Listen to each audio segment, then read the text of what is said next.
नमस्कार। लोकसभा चुनाव से जुड़ा कैपिटल टीवी का खास शो 24 करन विपक्ष बेदम देख रहे हैं आप। मैं हूं आपके साथ पूजा। विपक्ष हर बार कोई ना कोई ऐसी गलती जरूर कर देता है जिसका फायदा बीजेपी को, पीएम मोदी को मिल ही जाता है। अब देखिए, कल पटना में महागठबंधन की रैली हुई।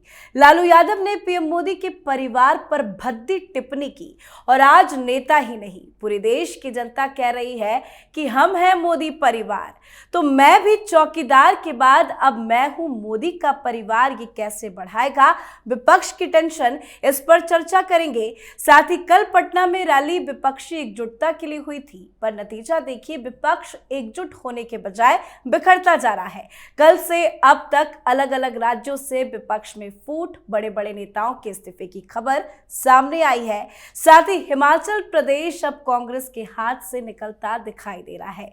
तो कैसे विपक्ष बेदम है, आज इसी पे चर्चा करेंगे। मेरे साथ स्टूडियो में मौजूद है कैपिटल टीवी के editor in chief doctor Manish Kumar और एग्जीक्यूटिव एडिटर राजीव जी। सर, आप दोनों का बहुत बहुत स्वागत है। धन्यवाद। मेरा पहला सवाल आपसे है कि क्या पीएम के परिवार पर टिप्पणी करना विपक्ष को भारी पड़ गया है?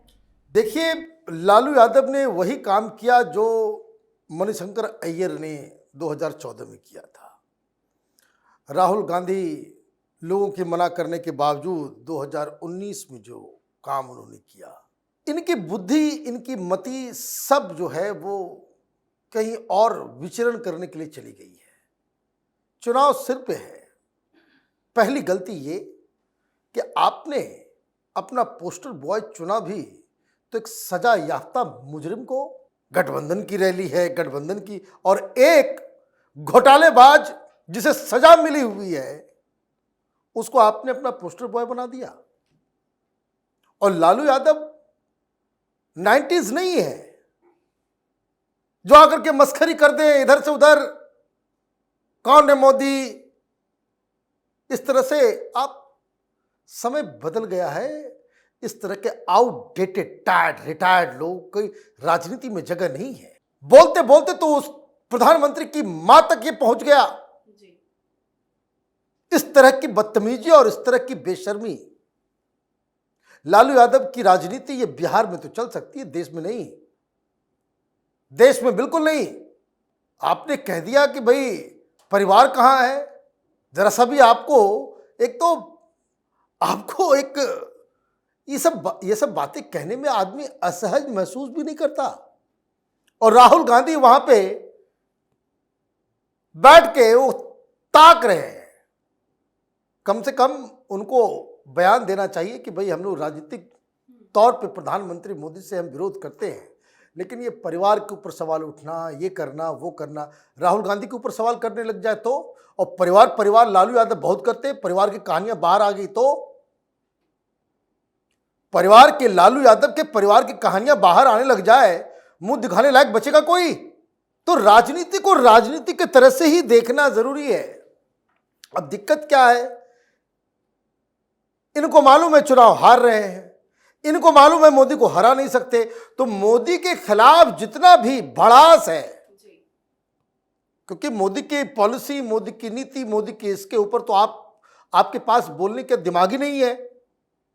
तो आप क्या करते हैं, तो माता पे, तो उनकी पत्नी पे, तो उन पे आप व्यक्तिगत आरोप लगाएंगे। एक बात जो तमाम राजनीतिक दलों को समझना चाहिए, आप बिलो द बेल्ट जाओगे तो राजनीतिक क्लास के अंदर जितने लोग शामिल हैं, हर पार्टी, हर नेता, कोई एक दूसरे को या जनता के सामने मुंह दिखाने लायक नहीं बचेगा। इतना गंध मचा हुआ है इन लोगों के पारिवारिक और सामाजिक जीवन में। जी बिल्कुल। तो कल जिस तरह से लालू प्रसाद यादव ने बयान दिया और आज उसका मुंहतोड़ जवाब पीएम मोदी ने दिया, लेकिन पीएम मोदी के बयान के फौरन बाद जो रिस्पांस सोशल मीडिया पर मिल रहा है, बीजेपी के नेताओं की बात नहीं कर रहे हैं। अगर आम जनता की बात करें तो वो भी कह रहे हैं कि हम हैं मोदी परिवार। तो क्या ये चुनावी कैंपेन का नारा बन गया है? ये बन गया, बिल्कुल। और जैसा डॉक्टर साहब ने कहा कि जिस तरीके से इन लोगों ने मस्खरी की है और इनकी बुद्धि घास चरने गई हुई है, ये पहले से हमारे यहाँ सनातन परंपराओं में तो कहा जाता है कि भाई जब नाश मन पर छाता है पहले विवेक मिट जाता है। इनके विवेक बुद्धि, ये बिल्कुल विधर्मियों के विवेक बुद्धि को खत्म कर दिया गया है क्योंकि इन लोगों ने जो कुकर्म किए हैं उस कुकर्म के साथ आगे बढ़ाने के लिए ईश्वरीय कुकृपा इनके ऊपर है। अब कुंभकर्ण तपस्या करेगा, इंद्रासन की मांग करेगा तो इंद्रासन थोड़ी मिल जाएगा, उसको निंद्रासन ही मिलेगा। तो यह स्थिति है कि इन लोगों के बुद्धि को भ्रष्ट कर दिया गया है, भ्रष्ट हो चुकी है। और जिस स्टेज पर, चुनावी मंच पर राजनीति के दो मस्करे बैठे हुए हों, राजनीति के दो जोकर, एक तरफ लालू प्रसाद यादव, दूसरे तरफ आज के लालू प्रसाद यादव कह लें तो राहुल गांधी। राहुल गांधी भी उसी तरीके की राजनीति करते हैं। आप हर जगह देख लीजिए, तमाशा बना के रख दिया भारत जोड़ो न्याय यात्रा को। हर जगह कोई ना कोई ऐसी बातें करते दिखते हैं, पैर टूट गया, हाथ टूट गया, एक्सरे करवा लो, हड्डी जुड़वा लो। ये उसी तरह की राजनीति है जैसे लालू प्रसाद यादव 90s के डिकेड में किया करते थे। ये मस्करी वाली पॉलिटिक्स अब नहीं चलेगी। उस समय क्या होता था, सोशल मीडिया नहीं था, लोग इतने जागरूक नहीं थे, मेन स्ट्रीम मीडिया हुआ करते थे, कुछ अखबार हुआ करते थे, उसमें उस चीज को ऐसे पेश किया जाता था जैसे ये गरीबों के मसीहा हैं, सामान्य लोगों के लिए काम कर रहे हैं, सामाजिक न्याय के पुरोधा हैं। लोगों ने जान लिया ये सामाजिक न्याय नहीं बल्कि पारिवारिक न्याय की बात करने वाले हैं। आप परिवारवाद को परिवार से जोड़ रहे हो। इन लोगों को समझ आता है कि परिवारवाद क्या होता है और परिवार क्या होता है। व्यक्तिगत रिश्तों की बात यहां पीएम मोदी नहीं कर रहे, ये 140 करोड़ लोगों के भविष्य की बात कर रहे हैं कि परिवारवाद की राजनीति ने कैसे 140 करोड़ लोगों के भविष्य को चौपट किया। लालू प्रसाद यादव का परिवार, आप तेजस्वी यादव जैसा व्यक्ति जो डिप्टी सीएम तक बन गया, उसकी औकात थी, एक चपरासी की नौकरी करने की औकात नहीं थी, उसके लिए भी 10वीं पास की सर्टिफिकेट चाहिए, लेकिन वो डिप्टी सीएम बनेगा। क्यों? क्योंकि लालू प्रसाद यादव का बेटा है। और ये राहुल गांधी प्रधानमंत्री का कैंडिडेट बनेंगे। ऑक्सफोर्ड और कैम्ब्रिज से पढ़ के इनके पास कौन सी ऐसी डिग्रियां हैं जो किसी भी क्षेत्र में इन्होंने 2 साल 4 साल भी अपने कैरियर को तलाशा है। 2004 से पहले ये कहीं कोई काम कर सकते थे, कंपनी चला सकते थे, नौकरी कर सकते थे। कई राजनीतिक जो अभी नेता हैं वो पहले काम कर चुके हैं ऐसे, लेकिन ये नहीं कर पाएगा क्योंकि क्षमता नहीं है। तो परिवारवादी राजनीति ही है। ये कांग्रेस के सर्वे सर्वा बने हैं, इस बात से दुखी हैं। और ये जो बुद्धि भ्रष्ट हुई है, ये जैसे चौकीदार चोर है उसी तरीके से हम भी चौकीदार हो गए। तो अब ये नारा बन चुका है और 140 करोड़ लोग इससे जुड़ चुके हैं, जिसका तोड़ अब इन लोगों के पास नहीं है। जी बिल्कुल सर, अगर कांग्रेस पार्टी की बात करें तो हिमाचल प्रदेश में काफी बवाल है। राहुल गांधी विदेश चले जाते हैं, गायब हो जाते हैं, उसके बाद आते हैं, यात्रा से ब्रेक ले लेते हैं, पटना पहुंच जाते हैं। क्यों वक्त नहीं निकाल रहे हैं हिमाचल प्रदेश के लिए? वक्त है नहीं, राजनीति उनको करना नहीं है, उनको शोबाजी करना है, वो रील बनाने में इंटरेस्टेड है। सोशल मीडिया पे मीम्स बने, रील्स बने और 4 चमचे आ जाते हैं, सर देखिए बहुत अच्छा हुआ आज, हाँ ये this is fine, this is good, और ईगो सेटिस्फाई हो जाता है। शाम में अपना पार्टी वार्टी करके फिर सो जाते हैं, सवेरे पूछो कहाँ चलना है।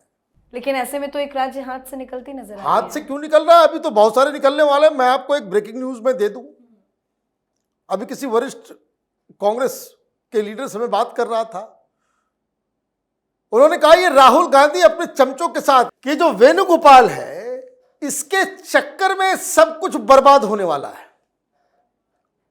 इस्तीफा चला अर्जुन मोढवाडिया का, महाराष्ट्र में इस्तीफा हुआ, और ये पूरा का पूरा बवाल मचा हिमाचल के अंदर में।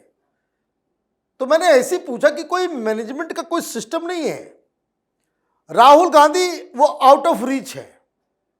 राहुल गांधी के पास कोई जाएगा तो वो वेणुगोपाल के जरिए ही जाएगा। जनरल सेक्रेटरी एआईसीसी का है, और उन्होंने कहा कि इस वेणुगोपाल की हालत ये है कि उसका दफ्तर खुलता ही नहीं, दफ्तर में रहता ही नहीं है। हेडक्वार्टर में उसको ऑफिस में होना चाहिए, ताकि देश भर से कोई लोग, कोई प्रॉब्लम कोई बता रहा है तो वो तो रहता नहीं। एक और किसी का नाम बताया कि वो उसका सेक्रेटरी है, वो भी दफ्तर में नहीं रहता है। भाई आदमी जाए बात करे तो किससे करे? और एक और पावर सेंटर बन गया। अब जैसे उन्होंने साफ साफ बताया हिमाचल में क्या हुआ। हिमाचल में फरवरी से पहले ही कांग्रेस के कुछ लीडर्स आकर के वो बता चुके केसी वेणुगोपाल को कि वहां प्रॉब्लम चल रहा है, वहां पे विद्रोह हो रहा है, सरकार कभी भी गिर जाएगी, पार्टी टूट जाएगी। और ये उस रिपोर्ट के ऊपर, उस बातचीत के ऊपर वो बैठा रह गया। बहुत सारी चीजें बदलाव, बहुत सारी भाई ऑर्गेनाइजेशन, आप जाइए बीजेपी के दफ्तर में, हर आदमी अपने अपने चेयर पे बैठा हुआ रहता है। कोई जरूरी नहीं है कि भाई आप बिहार के डिस्ट्रिक्ट के आप लीडर हैं या आप वो हैं, आपको आप दिल्ली आ गए, दफ्तर चले गए, अब आपको कोई लौटाएगा नहीं, आपकी सुनवाई होगी, दर्ज होगा और बकायदा वो सारी चीजें कंप्यूटर पे वो दर्ज की जाती हैं। और यहां कोई, अब हुआ क्या, बोले भाई बट डिसीजन क्यों नहीं हो पाता है, बोले कोई बड़ा लीडर दिल्ली आता है किसी काम से तो वो 3 जगह वो फंसा रह जाता है। एक राहुल गांधी, दूसरा खड़गे का अलग ऑफिस है, वहां अलग एक सरदार जी हैं, एक नासिर हुसैन है और 1-2 लोग और हैं जो अलग आइलैंड पे है। राहुल गांधी अलग आइलैंड पे हैं और फाइनल डिसीजन के लिए वो गांधी परिवार का भी चक्कर लगाना पड़ता है।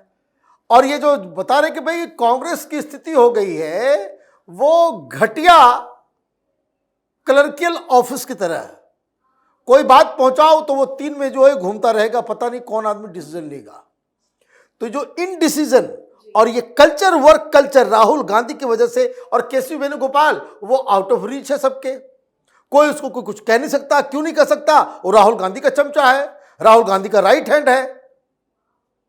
सारे संगठन को वो रख दिया इधर और वो शाम में पहुंचता है कि सर ये देखिए मीम, ये देखिए वीडियो आज का बड़ा बढ़िया है और म्यूजिक बड़ा फिट हो रहा है, बस उसी में खुश है। और वो यात्रा में है, यात्रा ऐसा है कि नाम रखा है न्याय यात्रा, और कांग्रेस के साथ ही सबसे बड़ा अन्याय हो रहा है। जी बिल्कुल। तो सर मेरा सवाल आपसे 2 है। पहला ये है कि सर ने जिस तरह से समझाया कि राहुल गांधी के बिहेवियर की वजह से कांग्रेस पार्टी आज स्थिति में है, तो क्या हिमाचल में सरकार गिरने वाली है? और मेरा दूसरा सवाल ये है कि जिस तरह से कांग्रेस पार्टी में इस्तीफा, ममता बनर्जी को भी झटका लगा, तापस रॉय ने भी इस्तीफा दे दिया, ये कितना बड़ा झटका है विपक्षी के लिए? देखिए, जो विपक्ष है वो पूरी तरीके से अपने ही उल्टे दाव में फंस चुका है। एक एक पार्टियों को देखिए, चाहे बिहार हो या पश्चिम बंगाल हो या फिर महाराष्ट्र हो, हर जगह पर वही स्थिति दिखाई पड़ेगी कि इनके नेता ये सोच रहे हैं कि कब हमें भारतीय जनता पार्टी की तरफ से कोई ऑफर मिले और वहां पर हम चले जाएं। जिसको ऑफर नहीं मिल रहा वो मजबूरी में वहां पर बैठे हुए हैं। जो स्थितियां अभी है, चाहे पश्चिम बंगाल में ही हो, पश्चिम बंगाल में ममता बनर्जी के पार्टी के नेता इस्तीफा दे रहे हैं। ये छोटी मोटी बात नहीं है कि उनके पार्टी के सांसद है जो कह रहे हैं भाई इस बार टिकट नहीं दो, इस बार चुनाव नहीं लड़ेंगे हम। नेता इस्तीफा देकर संगठन में जाने के बदले किसी और पार्टी में जा रहे हैं। स्थितियां विकट इसलिए है क्योंकि ममता बनर्जी ने कुछ गुंडों को अपने इर्द गिर्द रखा और संदेश खाली का मामला जो है वो अभी और उभर कर आएगा। तापस राय तो साफ कह रहे हैं कि संदेश खाली की वजह से मैं त्याग रहा हूं। बिल्कुल, और एक एक करके अभी कहेंगे, क्योंकि जो क्षेत्र में लोग जाते हैं देखते हैं कि वहां पर महिलाएं हैं जो हमारे सपोर्ट करने के बदले हमसे दूरी बना रही है, टीएमसी के साथ जाना नहीं चाहती।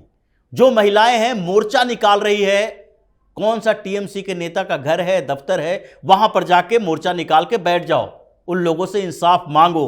जो स्थितियां हैं उसमें टीएमसी की वही चीजें होगी। फिर हिमाचल प्रदेश और कांग्रेस की बात जो है वहां तो सरकार गिरनी तय है और ये राहुल गांधी भी जानते हैं, सोनिया गांधी भी जानती है और कांग्रेस के बड़े दूसरे नेता भी जानते हैं। सब अपनी अपनी इज्जत बचाने में लगे हैं कि किसके ऊपर ठीकरा फोड़ा जाएगा। अब जो टच करेगा उसके ऊपर ठीकरा फोड़ा जाएगा। जैसे अभी सुक्खू के ऊपर फोड़ा जा रहा है कि तुमसे पहले कही गई थी बातें कि भाई वहां पर विद्रोह हो रहा है तो उन लोगों को समझाओ। सोनिया गांधी को वहां से जाने के लिए कहा गया कि हिमाचल से आप राज्यसभा में चले जाइए। सोनिया की टीम को थोड़े बहुत जानकारी थी, विद्रोह हो जाएगा, छोड़ो, सोनिया गांधी को वहां से मत भेजो। अब उसी समय अभिषेक मनु सिंघवी को भेजा गया। अब स्थिति यह है, विक्रमादित्य सिंह कहते हैं कि भाई ये कौन सी बात है कि आप अपनी समस्या को लेके सिर्फ बीजेपी करते रहोगे। एक रिवेल एमएलए कहता है अभी 9 और विधायक है जो हमारे साथ आने के लिए तैयार हैं। मतलब भारतीय जनता पार्टी उस अनुकूल समय का इंतजार केवल कर रही है कि बस इन लोगों की चिट्ठियां मिल जाए और उसके बाद अविश्वास प्रस्ताव भेजें। और कांग्रेस के जो बड़े नेता हैं वो ये सोच रहे हैं कि किसके गले में घंटी बन जाए कि इसके कारण सरकार गिरी, ये मैनेज करने में विफल रहा है। जी, बहुत बहुत धन्यवाद आप दोनों का समझाने। धन्यवाद। तो प्रधानमंत्री नरेंद्र मोदी पर व्यक्तिगत हमला करना विपक्ष को भारी पड़ रहा है। अलग अलग राज्यों से कांग्रेस पार्टी में टूट की खबर है। आज बंगाल से भी ममता बनर्जी के लिए बुरी खबर सामने आई। भ्रष्टाचार और संदेश खाली कांड को लेकर तृणमूल कांग्रेस के वरिष्ठ नेता तापस राय ने विधायक और पार्टी के सभी पदों से इस्तीफा दे दिया।